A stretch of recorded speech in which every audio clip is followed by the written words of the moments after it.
Good morning, everyone. So, today's topic is based on prepositions.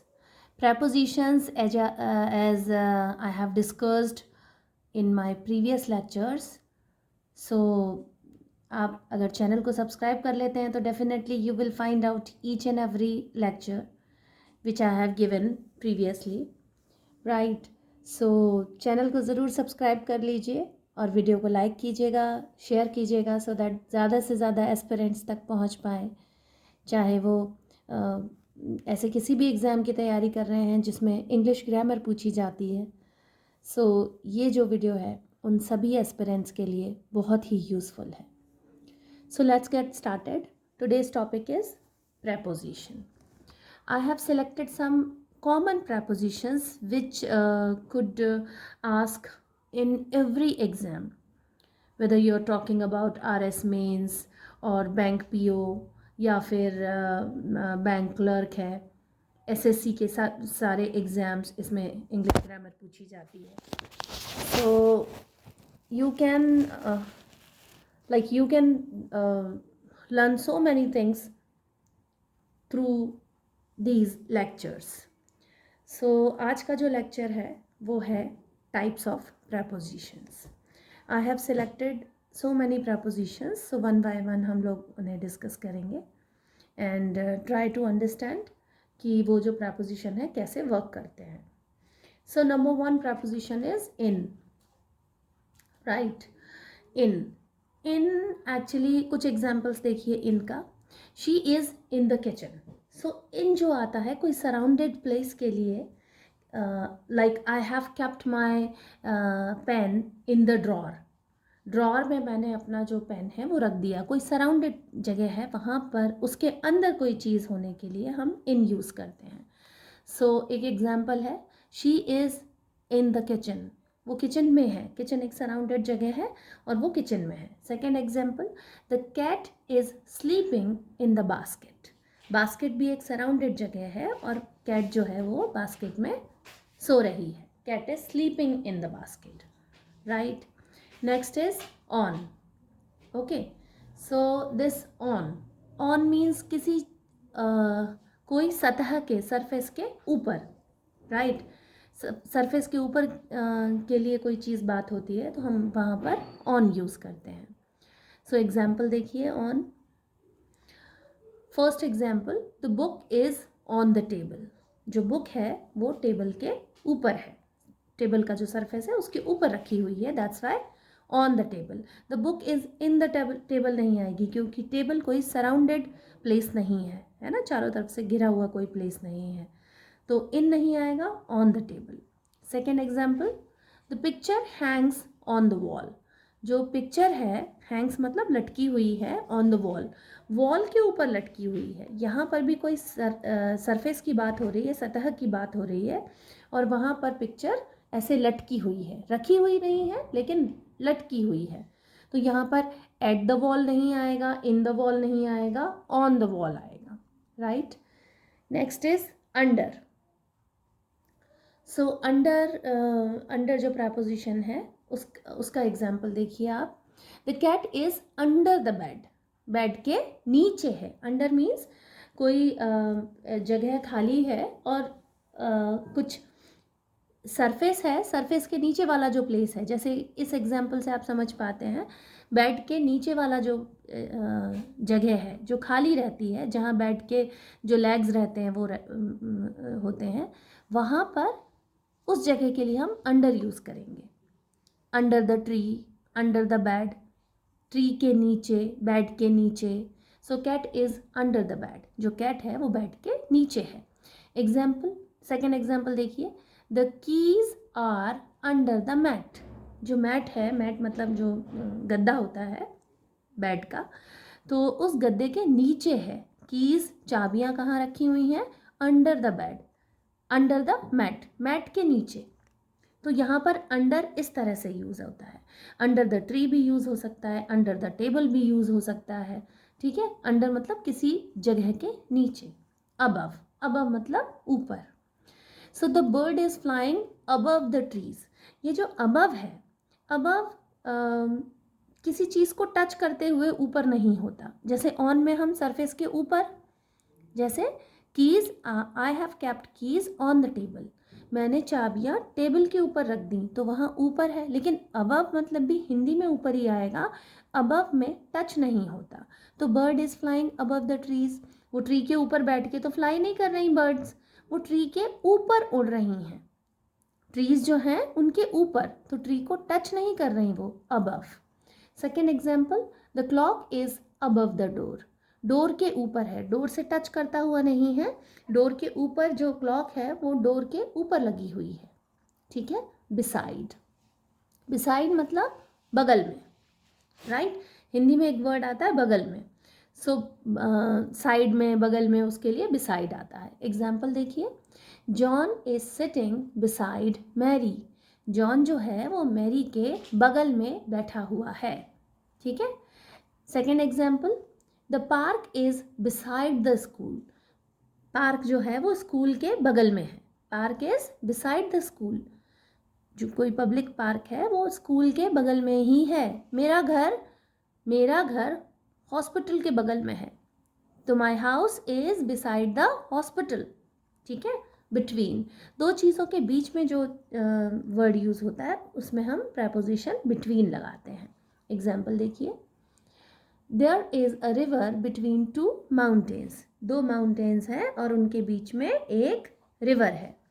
There is a river between two mountains, एक river दो mountains के बीच में है, इसलिए बिटवीन आएगा। Second example, the choice is between two options, आपके पास दो ऑप्शंस हैं, ठीक है, आपके पास दो ऑप्शंस हैं, उनमें से चॉइस है, आपके पास दो चीज़ें हैं, उनमें से कोई एक चॉइस आपको लेनी है, मतलब दो चीज़ों के बीच में आपकी चॉइस है। बिटवीन मतलब बीच में, ठीक है। बिहाइंड, बिहाइंड मतलब पीछे, ठीक है। इसका एग्जाम्पल देखिए बिहाइंड का, the car is behind the house, car जो है वो हाउस के पीछे है, ठीक है। Second example, the treasure is behind the rock, जो ट्रेजर है वो रॉक के, रॉक मतलब कोई चट्टान है, चट्टान के पीछे है, ठीक है। अक्रॉस, अक्रॉस जो प्रेपोजिशन है उसका यूज़ होता है एक जगह से दूसरे जगह तक पूरा कंप्लीटली जाना, इस सेंस में हम अक्रॉस यूज़ करते हैं, ठीक है। इसका एग्जाम्पल देखिए, we swam across the river, हमने पूरी रिवर मतलब एक किनारे से दूसरे किनारे तक रिवर में स्विमिंग की। स्वैम जो है स्विम का सेकेंड फॉर्म है, we swam across the river, और ये जो सेंटेंस है वो पास्ट इंडेफिनिट का है, ठीक है। We swam across the river, हम रिवर के एक किनारे से दूसरे किनारे तक पहुंच गए।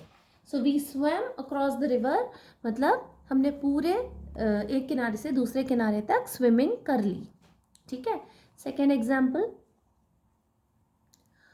The bridge is across the street, the bridge is across the street, जो ब्रिज है वो अक्रॉस द स्ट्रीट मतलब स्ट्रीट के एक किनारे से दूसरे किनारे तक ब्रिज है, ब्रिज एक पुल है, ठीक है। So the bridge is across the street, एक कंप्लीटली एक जगह से दूसरी जगह तक, एक किनारे से दूसरी जगह दूसरे किनारे तक अगर कोई काम होता है, कोई चीज़ होती है, वहाँ अक्रॉस प्रेपोजिशन लगता है, राइट। नेक्स्ट, थ्रू, इसका एग्जाम्पल देखिए थ्रू का, we walked through the forest, through the forest मतलब जंगल में से, हमने जंगल में से एक वॉक करी, मतलब हम जंगल में से निकले, थ्रू जंगल के अंदर से हम लोग निकले, चले, जंगल के अंदर से हम लोग चले। Second example, the sunlight filters through the leaves, leaves के अंदर से सनलाइट जो है वो फिल्टर हो रही है, मतलब सनलाइट आ रही है, सूर्य का प्रकाश लीव्स में से होते हुए, लीव्स के अंदर से होते हुए आ रहा है। आपने कैनोपी अगर देखी हो जो कि एवरग्रीन फॉरेस्ट में दिख जाती है, बड़े बड़े पेड़ होते हैं साल के, टीक के, ठीक है, जिनकी हाइट बहुत ज़्यादा होती है, तो वो पेड़ जो होते हैं और इतना घना जंगल होता है, एवरग्रीन फॉरेस्ट है, घना जंगल तो होगा ही, है ना। एवरग्रीन फॉरेस्ट का Hindi version I don't remember, लेकिन ऐसे जो सदाबहार जो जंगल होते हैं वो उनके पेड़ बड़े लंबे होते हैं, साल के होते हैं, टीक ऐसे बड़े बड़े पेड़ होते हैं और पूरी तरह से एक छत बना लेते हैं, पेड़ों की छत, उस छत को कैनोपी बोलते हैं, और वहाँ से सनलाइट छन के आती है। तो लीव्स में से छन के आ रही है, लीव्स में से आ रही है, इसलिए थ्रू यहाँ पर प्रैपोजिशन यूज किया गया है। The sunlight filters through the leaves, leaves में से आ रही है। Next is during. ड्यूरिंग का एग्जाम्पल देखिए, I fell asleep during the movie. Movie देखते समय, उस दौरान, उस समय के बीच में। तो मैं सो गया था मूवी देखते समय, यहाँ पर ड्यूरिंग आएगा preposition. Second example, the storm occurred during the night. रात के दौरान स्टॉर्म मतलब तूफान जो है वो आया, अकर मतलब आना, है ना, उत्पन्न होना। So the storm occurred during the night. Night के दौरान, रात के दौरान स्टॉर्म मतलब तूफान आया था। विद का एग्जाम्पल देखिए, she went to the party with her friends. वो पार्टी में अपने फ्रेंड्स के साथ गई, विद मतलब किसी के साथ। आई like my coffee with sugar. मुझे मेरी कॉफ़ी शुगर के साथ, कई लोग ब्लैक कॉफ़ी भी पीते हैं जिसमें वो शुगर नहीं डालना पसंद करते, लेकिन I like my coffee with sugar, मुझे मेरी कॉफ़ी शुगर के साथ ही पसंद है। Next is by, and that would be here I would like to conclude. Next lecture में हम लोग बाकी के प्रपोजिशंस देखेंगे। So this by would be the last preposition for this lecture.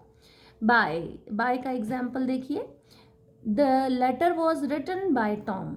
ये जो लेटर है it was written by Tom. देखिए पैसिव वॉइस है ये, the letter was written by Tom, ठीक है। पैसिव वॉइस में अगर और ग्रामर हम इसका देखते हैं तो ये सेंटेंस जो है वो पैसिव वॉइस में है, और पैसिव वॉइस में ज़्यादातर सेंटेंसेस में बाय लगा रहता है।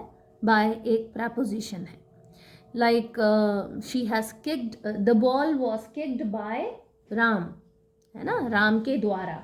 so that is by. next example is the painting was created by an unknown artist।